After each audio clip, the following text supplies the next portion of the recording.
তুমি 100% শিওর থাকো আমার এই ভিডিওটা দেখার পর কন্ডিশনাল সেন্টেন্স নিয়ে তোমার আর কোনো সমস্যা থাকবে না। তুমি এসএসসি বা এইচএসসি যেই লেভেলের স্টুডেন্ট হও না কেন, আমার এই ভিডিও দেখার পর কন্ডিশনাল সেন্টেন্স নিয়ে কম্প্লিটিং সেন্টেন্সের ক্ষেত্রে আর কোনো ঝামেলায় তুমি পড়বে না। তাই পুরো ভিডিওটা তুমি মনোযোগ সহকারে দেখে নাও। যে তোমাকে প্রথমে চিনতে হবে যে কন্ডিশনাল সেন্টেন্স চেনার উপায়গুলো কি কি আছে। তুমি প্রশ্নে মাথায় রাখবে যে প্রশ্নে যদি ইফ থাকে, আবারও বলছি ইফ থাকে, আনলেস থাকে, প্রোভাইডেড দ্যাট থাকে, আবারও বলছি ইফ, আনলেস, প্রোভাইডেড দ্যাট, অথবা বাক্যের শুরুতে হ্যাড প্লাস সাবজেক্ট প্লাস বি3 থাকে, তাহলে তুমি এটাকে কন্ডিশনাল সেন্টেন্স ধরে নিবে। তাহলে চলো কন্ডিশনাল সেন্টেন্স নিয়ে আমরা একটু ডিটেলসে দেখে নিই। প্রথমত আমাদের কাছে যে বিষয়টা বোঝানো হলো কন্ডিশনাল সেন্টেন্সটা কত প্রকার। আমরা প্রাথমিকভাবে বলতে পারি কন্ডিশনাল সেন্টেন্স হচ্ছে 3 প্রকার। একটা হচ্ছে ফার্স্ট কন্ডিশন, সেকেন্ড কন্ডিশন, আর একটা হচ্ছে থার্ড কন্ডিশন। আবারও বলছি কন্ডিশনটাকে আমরা 3টা ক্লাসিফিকেশনে দেখানোর চেষ্টা করব। এক নাম্বার হচ্ছে ফার্স্ট কন্ডিশন, সেকেন্ড কন্ডিশন, আর একটা হচ্ছে থার্ড কন্ডিশন। তাহলে চলো আমরা একটু দেখে নিই। প্রশ্নে তুমি মাথায় রাখবে ইফ যুক্ত বাক্যে যদি ভার্বের 1 নাম্বার রূপ থাকে, আবার বলছি ইফ যুক্ত বাক্যে যদি ভার্বের 1 নাম্বার রূপ থাকে সেটা হবে ফার্স্ট কন্ডিশন। আবারও বলছি তোমাকে ইফ যুক্ত বাক্যে যদি ভার্বের প্রেজেন্ট ফর্ম বা ভার্বের 1 নাম্বার রূপ থাকে এটা হবে ফার্স্ট কন্ডিশন। ইফ যুক্ত বাক্যে যদি ভার্বের 2 নাম্বার রূপ থাকে এটাকে তুমি ধরে নেবে সেকেন্ড কন্ডিশন। ইফ যুক্ত বাক্যে যদি হেড প্লাস বি3 থাকে তাহলে এটাকে তুমি ধরবে থার্ড কন্ডিশন। আবার শুধু হেড প্লাস সাবজেক্ট প্লাস বি3 প্লাস অবজেক্ট থাকলেও এটাকে তুমি থার্ড কন্ডিশন ধরে নেবে। তাহলে প্রশ্নে কি বললাম, ইফ যুক্ত বাক্যে বিয়ন থাকলে ফার্স্ট কন্ডিশন, বি2 থাকলে সেকেন্ড কন্ডিশন, হেড প্লাস বি3 থাকলে এটা হবে থার্ড কন্ডিশন। তাহলে উত্তরগুলো কিভাবে করব, ফার্স্ট কন্ডিশনের ক্ষেত্রে ইফ যুক্ত বাক্যে যদি বিয়ন থাকে তবে সেটা হবে ফার্স্ট কন্ডিশন।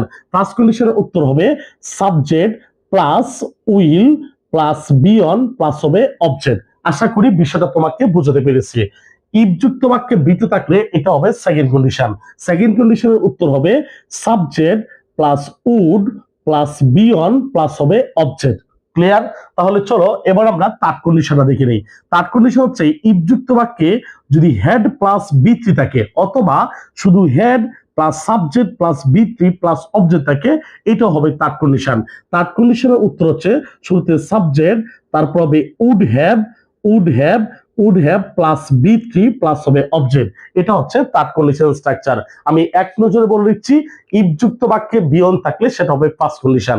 ফার্স্ট কন্ডিশন উত্তর হচ্ছে subject plus will plus B one plus হবে অবজেক্ট। ইফ যুক্ত বাক্যে বি2 থাকলে এটা হবে সেকেন্ড কন্ডিশন। উত্তর হবে subject plus would plus B one plus হবে অবজেক্ট। ইফ যুক্ত বাক্যে হেড প্লাস বি3 থাকলে এটাও হবে থার্ড কন্ডিশন, অথবা শুধু হেড প্লাস সাবজেক্ট প্লাস বি3 প্লাস অবজেক্ট থাকলে এটাও হবে থার্ড কন্ডিশন। আশা করি তোমাকে বুঝতে পেরেছি। তাহলে চলো আমরা এবার কিছু উদাহরণে চলে যাই। প্রশ্নে বলা আছে ইফ ইউ ওয়ার্ক হার্ড। আমরা দেখতে পাচ্ছি ইফ আছে, ওয়ার্ক হার্ড মানে হচ্ছে ভার্বের 1 নাম্বার রূপ আছে। তুমি মাথায় রাখবে কমপ্লিটিং সেন্টেন্সের উত্তর করার ক্ষেত্রে তোমাকে বাস্তবধর্মী চিন্তা করতে হবে, বাস্তব ভিত্তিক চিন্তা করতে হবে। মানে বিষয় হচ্ছে এরকম, তুমি সারাদিন বলার পথে চলার পথে এমন কিছু বাক্য বলো সেই বাক্যগুলো তোমাকে চিন্তা করতে হবে। প্রশ্নে বলা আছে ইফ ইউ ওয়ার্ক হার্ড, যদি তুমি কঠোর পরিশ্রম করো, তাহলে আমরা স্বাভাবিকভাবে বাক্যগুলো কি বলতে পারি, আমরা স্বাভাবিকভাবে বলি না যদি তুমি কঠোর পরিশ্রম করো। তার আগে আমরা উত্তর করি ইফ যুক্ত বাক্যে বিয়ন আছে মানে এটা ফার্স্ট কন্ডিশন। উত্তরের শুরুতে লিখবো সাবজেক্ট, সাবজেক্ট কিনা ইউ, তারপরে ভার্ব লিখবো আমরা কি modal verb will, you will. তাহলে তুমি কি, আমরা স্বাভাবিকভাবে বলে থাকি যে যদি তুমি কঠোর পরিশ্রম করো তুমি জীবনে অনেক উন্নতি করতে পারবে, তুমি জীবনে সফল হতে পারবে, তুমি জীবনে অনেক সাইন করতে পারবে, এই কথাটা আমরা বলে থাকি। তাহলে আমরা এখানে লিখতে পারি you will prosper in life, prosper in life মানে ইফ ইউ ওয়ার্ক হার্ড, যদি তুমি কঠোর পরিশ্রম করো you will prosper in life, তুমি জীবনে উন্নতি করতে পারবে। পরের প্রশ্নটা ইফ হি লার্নড ইংলিশ, যদি সে ইংরেজি শিখতো। আমরা দেখতে পাচ্ছি ইফ, তারপরে সাবজেক্ট, তারপরে বি2 দেওয়া আছে। আমরা জানি ইফ যুক্ত বাক্যে বি2 থাকলে সেটা হয় সেকেন্ড কন্ডিশন। সেকেন্ড কন্ডিশন উত্তর কি হবে সাবজেক্ট, সাবজেক্টকে এখানে হি, সো আমরা এখানে লিখবো হি, সরি আমরা এখানে লিখবো হি, তারপরে নিয়ম অনুযায়ী লিখবো আমরা উড। তাহলে বিষয়টা আমরা ক্লিয়ার করি, যদি সে ইংরেজি শিখতো তবে কি হইতো, আমরা ইমাজিন করি, চিন্তা করি যদি সে ইংরেজি শিখতো তাহলে কি হতো। যদি সে ইংরেজি শিখতো, সে ইংরেজি বলতে পারতো, ইংলিশের টিচার হতে পারতো, বা সে বিদেশ যেতে পারতো। আমরা যে কোনো একটা বাক্য ক্লিয়ার করতে পারি। তাহলে আমরা বলতে পারি ইফ হি লার্নড ইংলিশ, যদি সে ইংরেজি শিখতো বা ইংরেজি পারতো তাহলে কি হতো, হি উড স্পিক ইংলিশ মানে সে ইংরেজি বলতে পারতো, স্পিক ইংলিশ, মানে হচ্ছে সে ইংরেজি কি করতে পারতো, বলতে পারতো। ক্লিয়ার? আশা করি বিষয়টা তোমাকে বুঝাতে পেরেছি। পরের প্রশ্নটা, if I had known Rupa's number, যদি আমি রূপার নাম্বারটা জানতে পারতাম, তাহলে প্রশ্ন হলো কি, ইফ সাবজেক্ট হ্যাড প্লাস বৃত্তি আছে, দ্যাট মিনস এটা কোন কন্ডিশন, থার্ড কন্ডিশন হবে।